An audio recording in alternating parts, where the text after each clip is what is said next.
Many years ago, that's a relative statement because it really depends how old you are and what many means. But to me, many years ago, I was in a hotel. The holiday was Sukkot, or Sukkot if you prefer. And I went into this hotel, which is now called the La Rome, I think, or the Inbal. I always get confused. I know they switched names. It was once one and now it's the other. And when I went to this hotel, I walked in there. I was in yeshiva at the time. It was on the night of Sukkot. And when I walked in there, there's a whole bunch of massive, big sukkah, big, hut that's set up in the courtyard of this hotel. And when I walked in, I see tons of people sitting there and eating. I was not invited, but I slipped my way in to see the crowds and see what's going on. And I noticed at one of the tables in the back that there was a whole group of yeshiva guys studying yeshiva for the year, studying in their gap year, and when they were there, they were sitting by some guy who seemed to be the host, and he invited all these guys. They don't have their families there. They should come and they should eat with him. And I noticed a friend of mine, David. I see this guy, David. I haven't seen David in, relatively speaking, many years. I think it was probably something like, 5, 10 years or something like that. I hadn't seen him in a long time. And I saw him like, wow, I was excited to see him. So I was going to walk over to say hello to him. And when I got close enough, I realized, the host is speaking. He's saying a nice idea about the holiday. I didn't want to interrupt. So I kind of stood there and I just, that awkward kind of making eye contact with this guy, David. Now, as I see, he didn't see me. He didn't notice me. He's kind of scanning the room. But then I see he catches my eye. We catch eyes. And when we catch eyes, he goes like this. He looks at me and he goes, makes this face. He goes like a face, like he's not interested. And that was very uncomfortable. I'm like, what do I do now? Now I'm in that awkward moment where do I approach him? Do I just walk away? So I kind of waited until the end of this fellow speaking. And I walked over. I just want to say, okay, I walked over to him. I'm like, hey, how are you? How you doing? How are you doing? And he sees me. He's like, hey, how you doing? And I was like, okay, now hold it down. Hold on 1 second. He goes, what? I said, a minute ago, I'm standing over there, a minute ago, you're giving me the look of death. And all of a sudden you're my friend? I don't understand. I was just what's happening? He goes, what are you talking about? I said, what do you mean, what am I talking about? Literally 1 minute ago, I was standing over there. You looked at me, I looked at you, and you gave me this face you're not interested. I knew, okay, maybe you became super religious. You don't want to talk to anyone. I don't know what happened to you. He's like, no, you saw me? I'm like, of course I saw you. He goes, well, I didn't see you. I'm like, yes, you did. You looked at me. He goes, I'm not wearing my glasses. I can't see more than 2 feet in front of me. And then it hit me. I was like, oh my goodness. Here I am in a scenario, and I think maybe all y'all can relate to me. How many of us have been in scenarios where we see something happening, and we think we know what's going on? We know what's going on, and therefore because of that, we assess the situation, and we come up with whatever we want to come up with, and we move on because of that. This was just a very simple case of a total misunderstanding. He didn't see me, I thought he did, and that made it quite uncomfortable. Story number 2. This actually just happened the other week. This to me was, I shouldn't laugh, but it was very funny for me. Not so funny for one of my students that I was learning with. We were standing in a study hall in the Beit Midrash, in the Beis Medrash, trilingual for all those who know these things.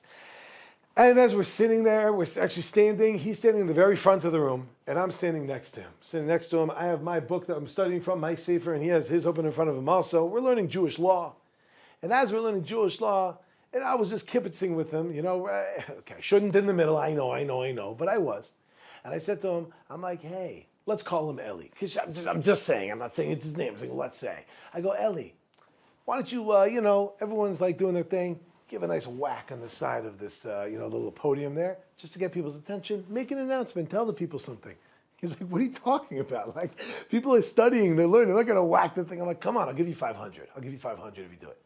He's like, 500 what? I'm like, 1,000. I'll give you 1,000.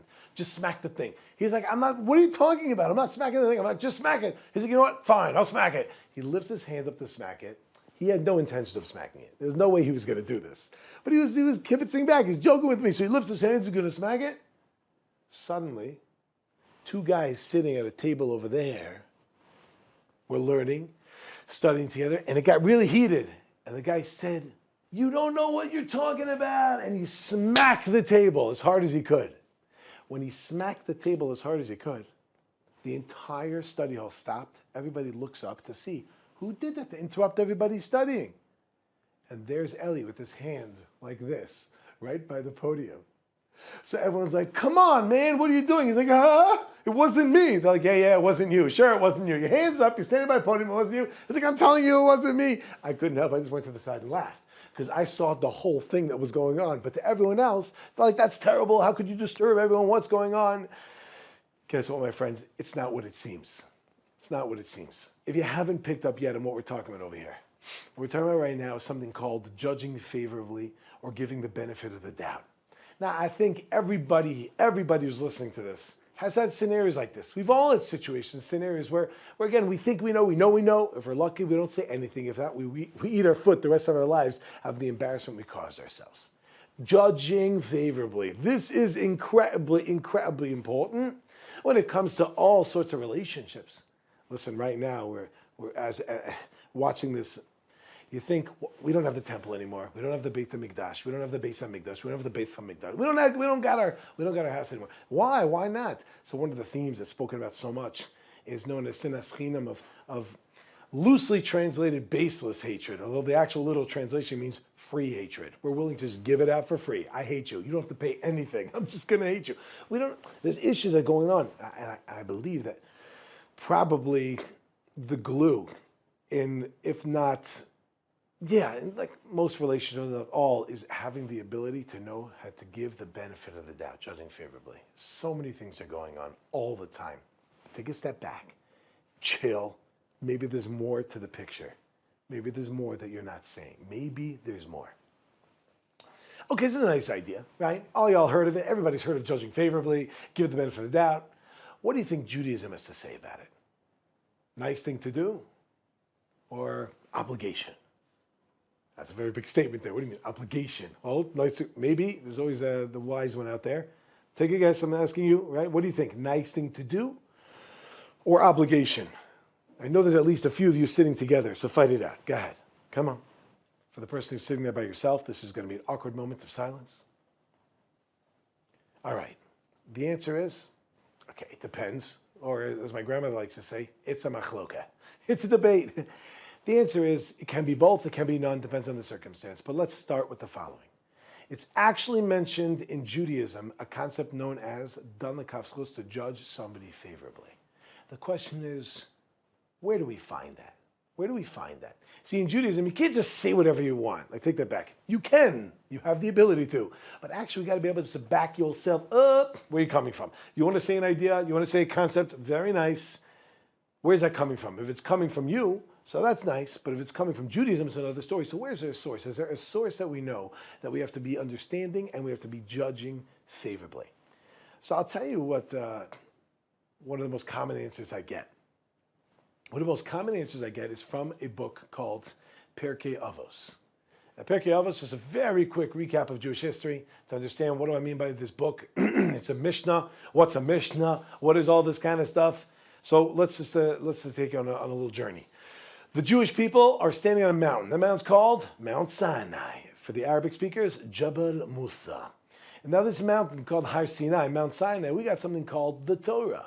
Now, how many Torahs do we get? We got one all-encompassing, break it down into two major components. One is known as the written Torah, and known as Genesis, Exodus, Leviticus, Numbers, Deuteronomy, Bereshit, Shmos, Vayikra, B'nai, Devarim. And then we have something known as the oral tradition. Tradition! And that oral tradition was passed down orally. It was spoken out. It wasn't meant to be written down. But what happened over time is all the nations of the world loved us to death, so we had to write it down.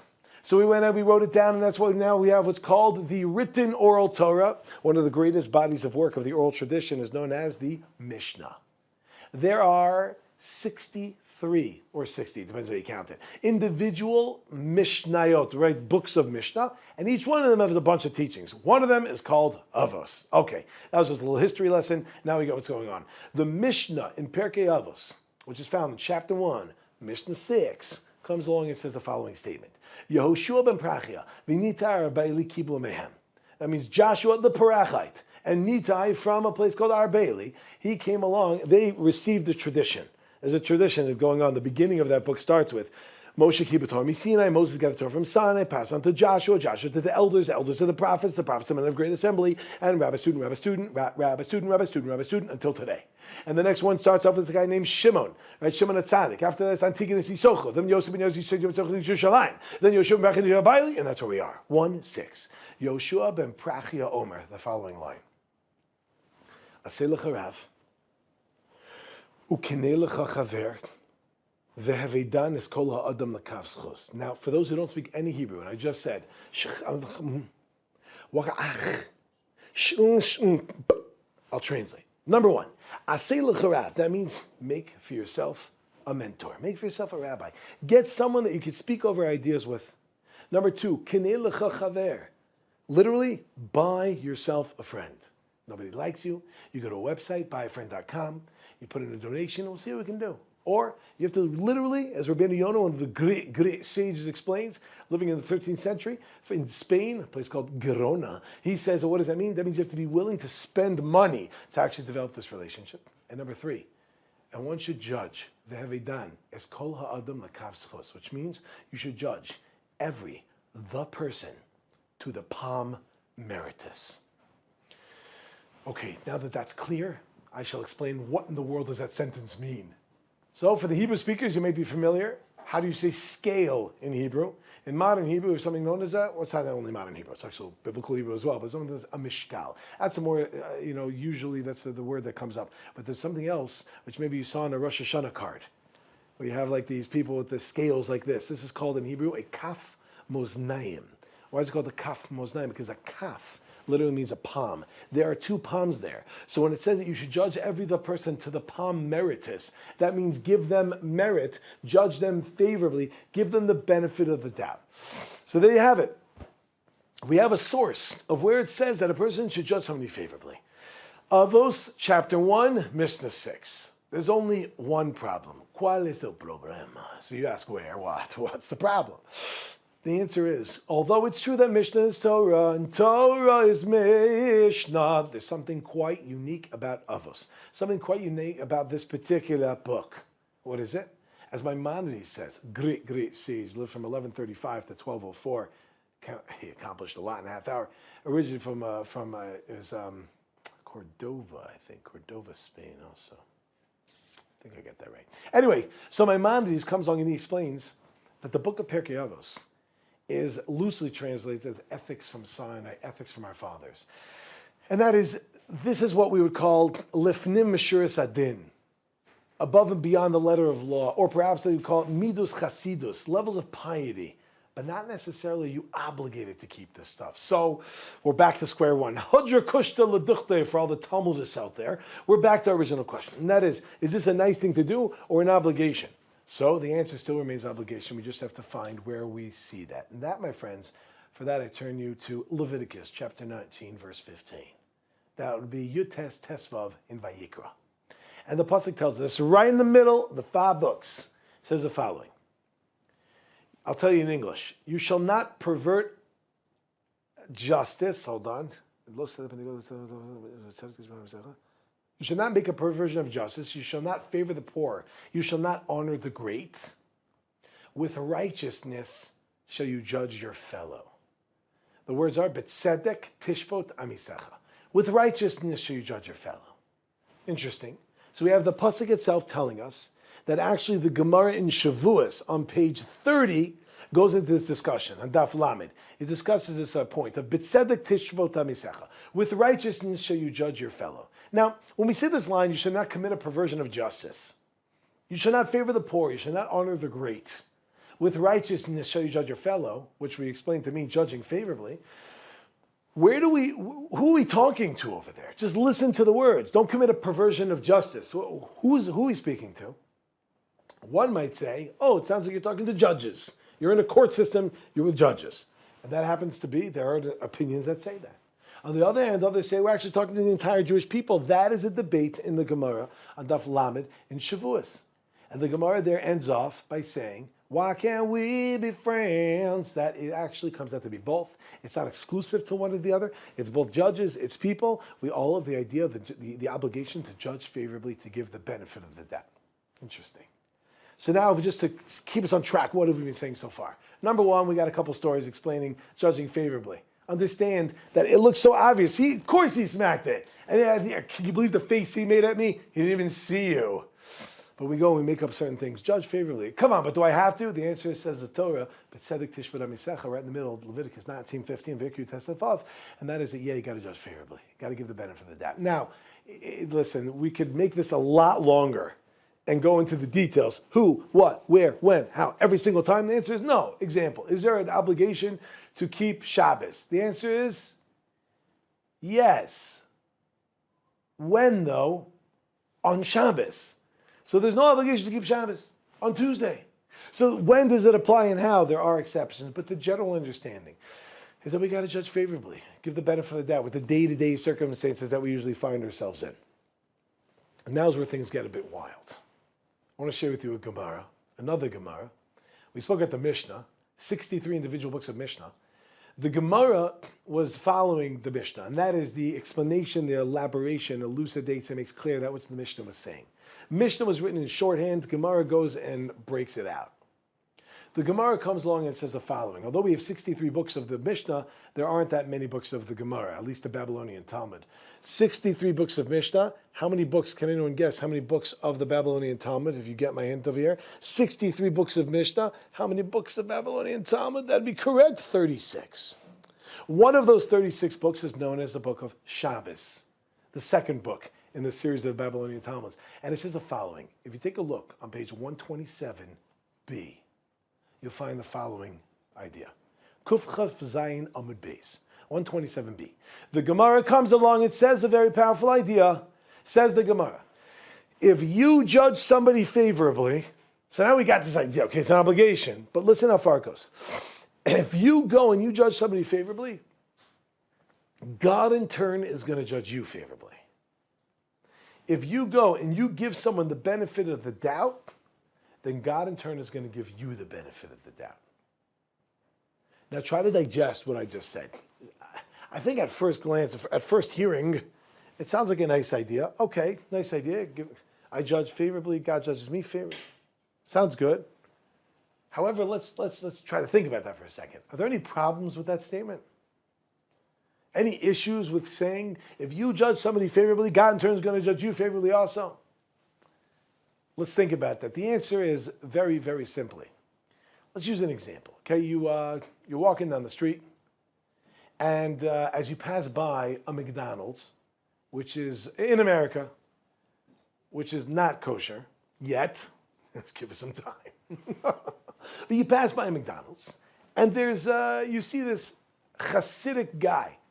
This guy coming out with, he's got the boing boings, you know, he's like, oh, yeah, yeah, yeah, yeah, yeah, yeah, yeah, yeah. He's got his black and white, got his hat on. He walks out of McDonald's like this, going like this.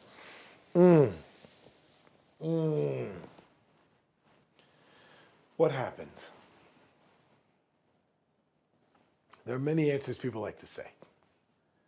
What's funny is that because I'm talking about this particular topic, everyone's head goes to, maybe they weren't Jewish. Maybe it really wasn't a Hasidic man. Maybe there was ZZ Top. That's a generation point.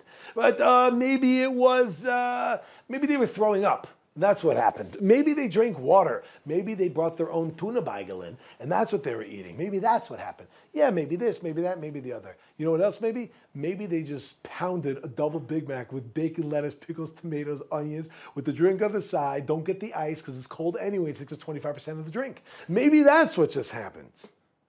But we don't know. Therefore, says the Torah, give the benefit of the doubt. Judge them favorably. But that's based off a 5-letter word that we have that God just doesn't have. Starts with a D, ends with a T, has oob in the middle.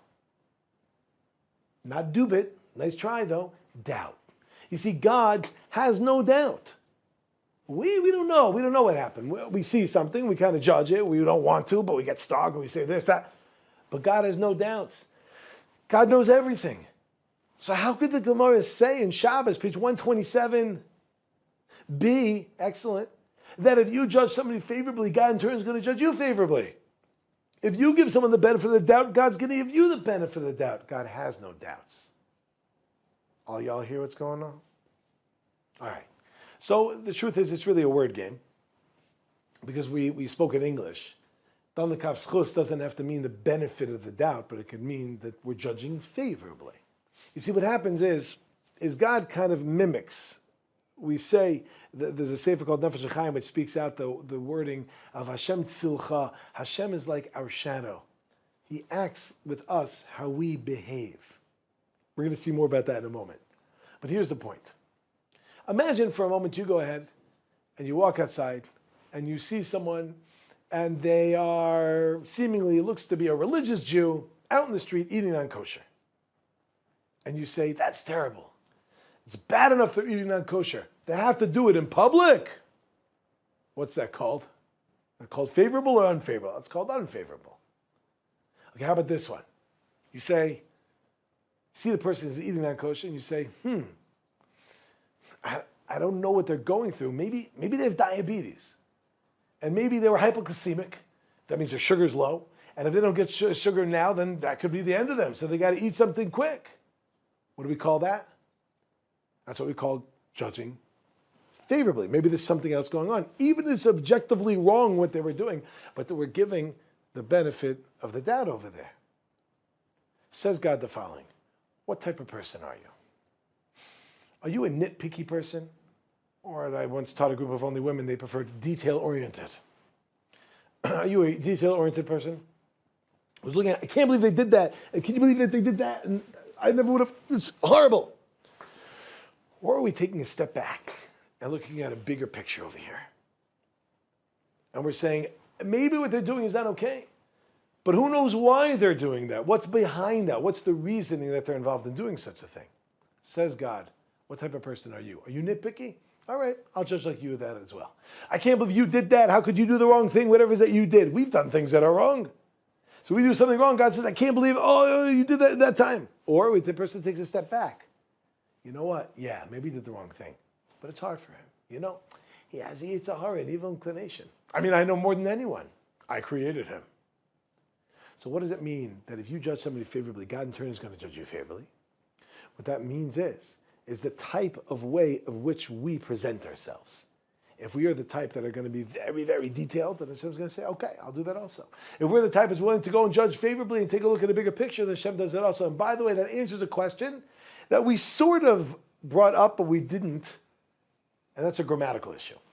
You see, now that we have the pasuk, we have the verse, which is found in chapter 19, verse 15 of Leviticus, which tells us the idea of B'tzedek Tishpat HaMisecha. Now we know that this idea of judging favorably. We can go back to the Mishnah now. Even if you want to call it Midas Chasidus, or Lifnim Mishur Zadin, love is a piety above and beyond the letter of the law, we still know that that's true. And the Mishnah said three things. Make yourself a rabbi, get a friend, and having done is kol ha'adam l'kaf. Judge the person to the pam meridus. And the question is, what kind of wording is that? What do you mean judge the person? You should have said having done is kol adam. What does that mean having done is kol ha'adam? What are you saying judging the? In Hebrew we call it the hey hayediyah. This is something more specific. What do you mean judge the person? So listen, with what we have so far, we'll be able to answer this. Imagine for a moment, I give you a 500-page book. You open up the 500 book to page 347. You read the following line. And Jack took Jill and threw her down the hill. You slam the book closed. Can you believe that, Jack? What a not nice guy. What would you say about a person who says that? You got to read the whole book. You didn't read the whole book. How would you go and judge? What does it mean having done this kol ha'adam? Judge the person. It means don't just judge this particular instance or moment that you're seeing. Judge the entirety of the person. Understand a little bit more than what you're seeing right now. Maybe there's more information. Maybe there's more. And if a person does that, that's what the Gemara says. If you judge somebody favorably, God in turn is going to judge you favorably. But if not, that means to say that, hey, that's what's going to be with us also. Pretty scary. I want to share with you two quick stories, one idea, and then we move on to part two, where things get ridiculous. Listen to the following. There's a story number one about a rabbi who was once walking down the street on Yom Kippur. Now, for those who are unfamiliar, Yom Kippur is a day when we don't eat. We have a fast, right? It's a fast day. Kind of like the day now, Tisha B'Av, or in the future, but for you now. This thing, Yom Kippur, we don't eat. So one day, I believe it was, I don't know if I said the name or not, but I think if I did, I hope I didn't mess it up. I think it was Rav Levi Yitzchak Mibardichev. He was always known to look for the positive in people. And he was walking down the street on Yom Kippur, and he saw a Jew that was eating on Yom Kippur. And he said, my fellow Jew, surely you don't realize that today is Yom Kippur. He goes, no, Rabbi, I know exactly what day it is. He goes, oh, well then you must be sick. Are you sick? You must be sick. And of course you have to eat if you're sick. He goes, no, Rabbi, I'm not sick. I'm fine. You want a bite? He's like, no, thank you. He thinks for a moment, then he looks up to the heavens and says, God, look how righteous your people are. Even when they get caught doing a sin, they won't let a false word leave their lips. Isn't that beautiful? Okay, a little bit ridiculous. But let's extend ourselves just a little bit. Maybe there's more going on. Maybe we could find that positive. Where are we looking? What are we focusing on? Story number 2.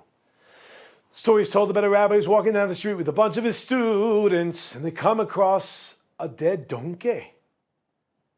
And the rabbi's looking at the students, and the students say, oh, what a putrid smell. What a disgusting smell that's coming from this donkey. And the rabbi said, yes, but look how white its teeth are. Amazing. My mother came to this class once I gave many years ago. She was the only one that came. But anyway, afterwards she says to me, great class. But what kind of ridiculous example did you give about a dead donkey and white teeth? I said, it may be ridiculous, but it's coming to show a very important point.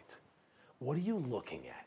What's big and obvious and open and right in front of you, this huge carcass? Or are you taking a look to try to find that small, beautiful, white, pristine thing, which maybe is what we should be focusing on? Maybe there's more that's going on. Have we done this? Kol ha'adam, the entirety of the person. Don't get caught up with this small little detail of what you're looking at right now, but rather take a look at the bigger picture of what's happening. That, my friends, is very powerful. The more we do that, the more camaraderie we start to develop. You know how many fights will be just rid of? It's coming from us, the way we're looking at somebody. Everybody's got to take a step back and just chill and recognize the fact that, hey, maybe there's more. Have we done this? Kol ha'adam l'kafschus. But I'll tell you why it's worthwhile. Here comes part 2. This is an amazing idea. There's a Mishnah which is found in Peah. Peah is one of the books of the Mishnah we mentioned. It's found in Peah 1:1. Many of you probably say it every day. Elu devarim sha'adam ochel peruseim b'olam hazeh v'akeren kayemes l'olam haba. These are the things that a person eats the fruits of in this world, but the keren, the principle, is reserved for the world to come. That means to say, if we follow the mitzvos, if we do what we're meant to be doing, we're going to get rewarded. Where are we going to get rewarded? Ultimately, en el mundo venidero, el cielo, the next world, not over here. In the next world, we're going to get rewarded. However, there are a few things that we can do. Then not only are we going to be getting in the next world, but we also get things in this world also that the Mishnah calls frutas, fruits. The peros, the keren, the principle, you're getting that in the world to come. But there are things we get in this world called the fruits. What does that mean? That means besides the idea of like whatever it is you're going to get rewarded for, you also get over here health, wealth, prosperity, etc. And we also have the opposite. There's the opposite. There's certain things, certain behaviors that we have that we're going to get the main reward or lack thereof, whatever we have it coming to us in the next world. But we also have things in this world also: lack of health, lack of etc., etc., etc. This is like if anyone's ever worked at a restaurant. So you're going to get your paycheck at the end of 2 weeks at a month, but you also get a little more. You get some ice cream. You get something that comes along with it. Listen carefully to what this means. Listen to how powerful this goes.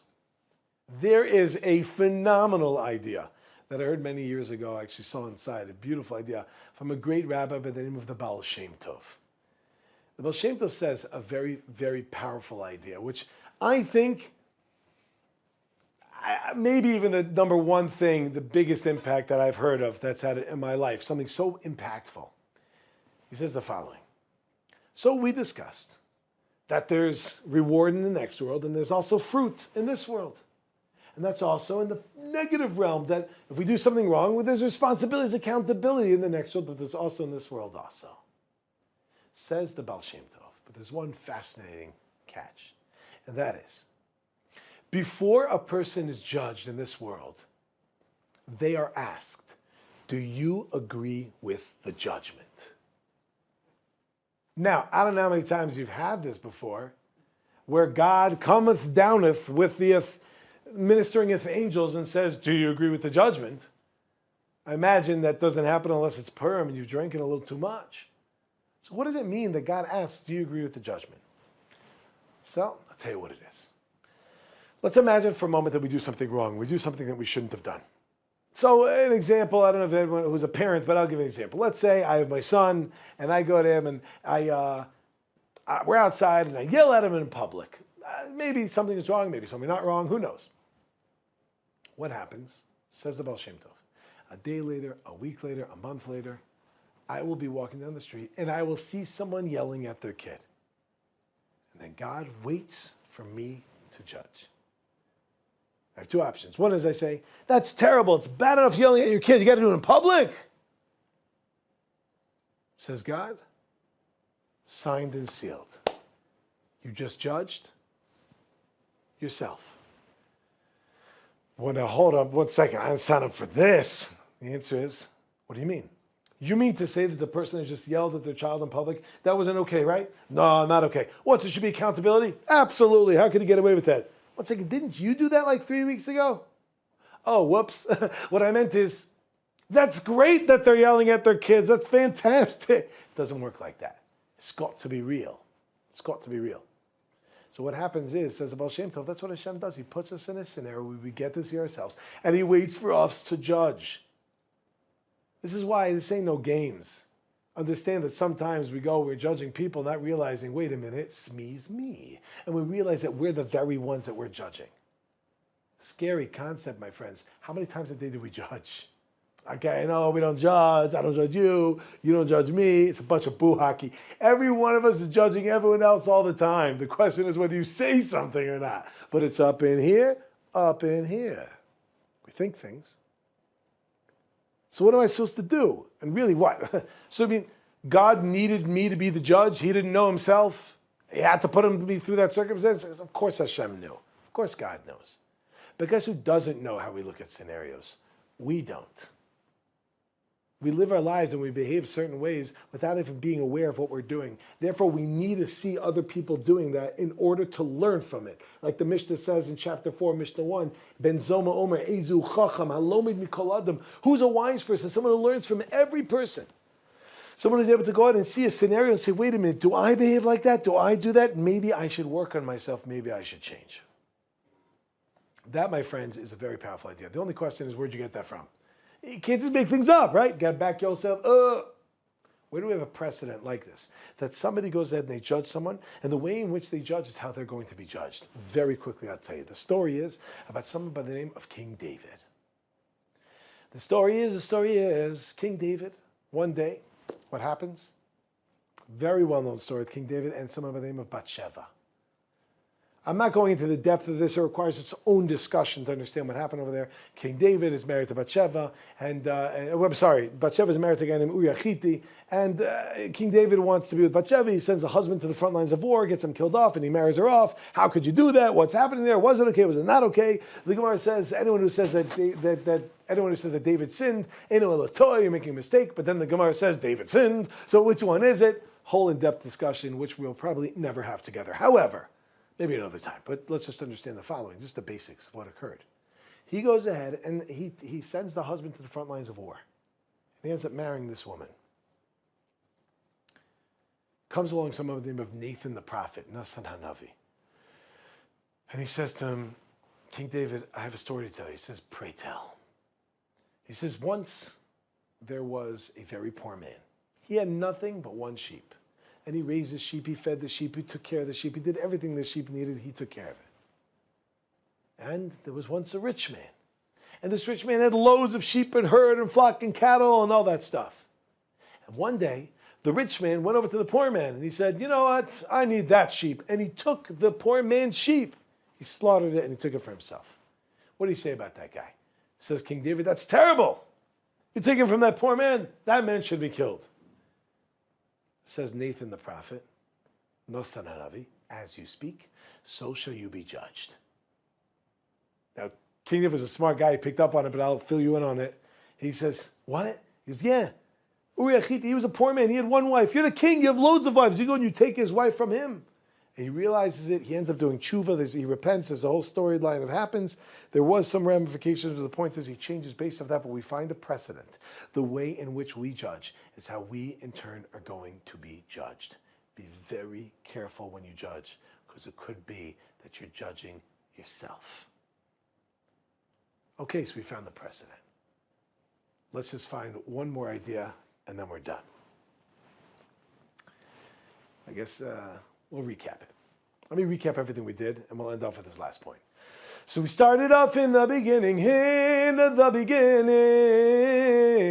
What happened with my friend David? All of a sudden he looks at me with this disdain, this disgust. Turns out he wasn't wearing his glasses. Ellie's about to smack the thing. He doesn't. Someone else does it. All of a sudden he said the thing, looks at him. Judge favorably. Give the benefit of the doubt. Okay, that's a nice idea, but where do we find this? Is this some nice idea or is this actually an obligation? So that, my friends, take a look at Pirkei Avos, which you say over there. 1:6 says, have you done this called the Makavskos? Because judgment favorably. Nice idea, but the Rambam says over there, that's not really an obligation. That means we need Chasidus. Therefore, we have Leviticus 19:50, which comes along and tells you, but Tzedek Tishma V'Sechel, with righteous, so you judge a fellow, not just anything, an actual obligation. At the Gemara in Shavuot says it's not only talking about this people, only that people, it's talking about all people, and that is we have the idea when it is, when does it apply. Gemara in Shabbos, 127b.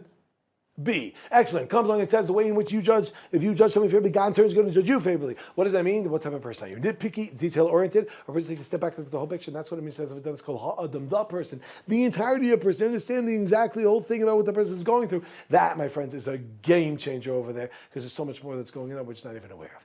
Wow, dead donkey, white teeth, eating, Yom Kippur. What type of person are we? Then we get to part 2. We get a thing, something with the flip as well. Comes like Hashem says, the way in which we judge is the way that we in turn are going to be judged. God puts us in a scenario where we get to see ourselves, and He waits for us to be either our defense or our prosecution. It doesn't mean you could all of a sudden say, you know what, I defend it, if you know that it's wrong, but it opens up your mind to have the ability and the opportunity to actually change in the future, to not fall to making that mistake. The way in which we judge is how we're going to be judged. So maybe let's try to be a little bit careful. Where's the precedent? David HaMelech. I want to end off with this one last line. The very opening line in Pirkei Avos comes along and says the following statement. Hevu misunim badin. Be slow and deliberate in your judgment. Because you will always see something different the second time that you didn't see the first time.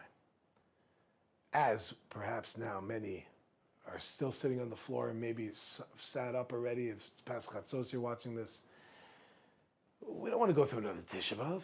Hopefully this won't even air. You won't even see this. I mean, it's a worthwhile idea anyway, but hopefully you're not seeing this on Tisha B'Av. But if we are, we don't want to go through another one of these. And like Chazal tell us in Aschinam, because of the hatred that goes on, maybe it's worthwhile to take a step back. Maybe there's more. Maybe there's more than we're not seeing. Have we done this? Kol adam l'kavskos. Let's try to judge every person, the entirety, favorably. And then we won't have to be sitting on the floor because we'll have the rebuilding of the Beis HaMikdash from here. B'yameinu. Amen. I sincerely hope that you enjoyed this presentation. I would like to ask all of you, please, if you haven't done so already, please make a very gracious donation to BJX. It is a wonderful organization that inspires Jews, our brothers and sisters, throughout the world.